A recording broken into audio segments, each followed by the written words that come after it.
जय जगन्नाथ सांगवाने आपण समस्त स्वागत मोर आज ब्लॉग्रे। ऑफिस सरू सरू आज टी संध्या हो जाइतिला, किंतु बाहर को बाहर की देखिली बाउंस राणी खेल एबे भी अच्छी मुंबई रे। तो टिके अजीब भी लगिला, कारण यहाँ बहुत दिन हो मुझे देखी नथली। तापर टिके बाहरी गली मार्केट आड़े, तो मार्केट रू टिके परिबा ही किणिबार थिला आज। तो किछिटा परिबा आउ किछिटा आंब नहीं कि घर को पळेई आसतिली। आंब रेट अभी एठी चली 100 टंका, आउ कदली भी ठीक ठाक रेट थिला। तेणु वर्षा पाग जेहेतु आइसक्रीम खाइबार मजा भी टिके अलगा। तेणु गोटे अमूल पार्लर को पळेइथिली, सेठी गोटे राजभोगटे मगेइथिली, कारण सबुबले मु टेंडर कोकोनट खाए।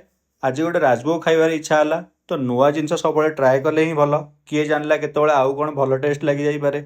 राजभोगर 3टा ही स्कूप ही पस्तिला ता देरे, तो 3टा स्कूप भी एनफ मो पाई।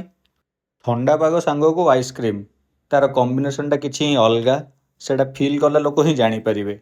तो रात आसला पर भोक जेहेतु होता कौन आउ खाइबी, तो मुझे भाविली टिके नूडल्स बनईदवा।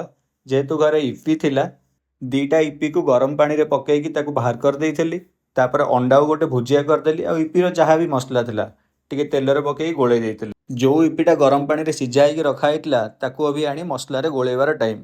तो मसला रे टिके भल भाबे कड़ाई रे गोलेई देली। अभी इपी बनिकी पूरा रेडी। तो पुणी देखा आम मानकर नेक्स्ट ब्लॉग रे। Till then bye bye.